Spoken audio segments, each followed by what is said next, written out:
L'info écho avec Capital.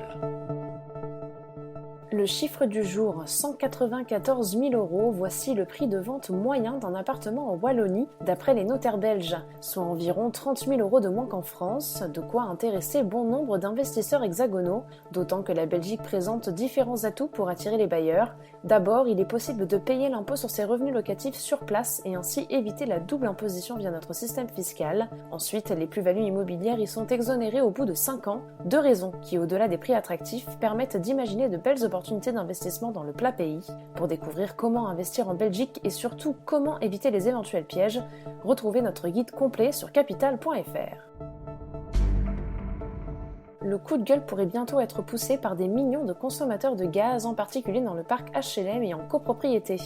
Car le bouclier tarifaire mis en place par le gouvernement en fin d'année dernière, qui consiste en un gel du tarif réglementé de vente, dit TRV, du gaz, est loin de s'appliquer à tous les consommateurs. En effet, depuis 2016, le TRV n'est plus accessible aux professionnels et aux contrats collectifs. Résultat, plusieurs millions de résidents en copro et de locataires du parc social pourraient voir leurs factures flamber au printemps, au moment de la régularisation de leurs charges.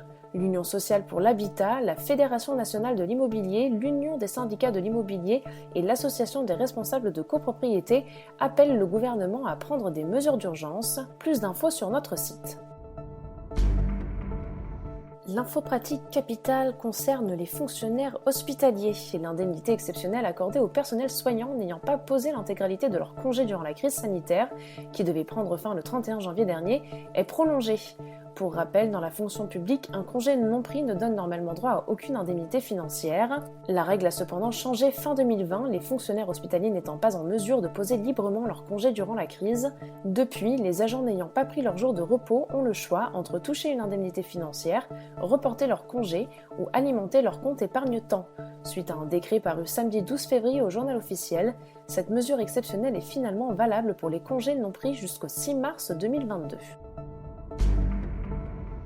Et on termine par la proposition insolite de David Douillet en vue des JO 2024. Dans un entretien au Parisien, l'ancien ministre des Sports suggère ainsi de raccourcir les journées de travail afin de pouvoir regarder la compétition qui se tiendra à Paris. Les JO 2024 se dérouleront en été, donc pour les Français qui travailleront à ce moment, je propose que l'on concentre les heures de travail le matin et que pour les phases finales qui se déroulent plutôt l'après-midi, les employeurs fassent preuve de souplesse en accordant du temps pour regarder et participer à cet événement, propose ainsi le double champion olympique. Selon lui, cela permettrait de promouvoir le vivre ensemble, mais aussi la cohésion d'équipe au sein des entreprises. D'ailleurs, il suggère que l'initiative vienne directement des employeurs ou des syndicats comme le MEDEF. C'était l'info écho avec Capital.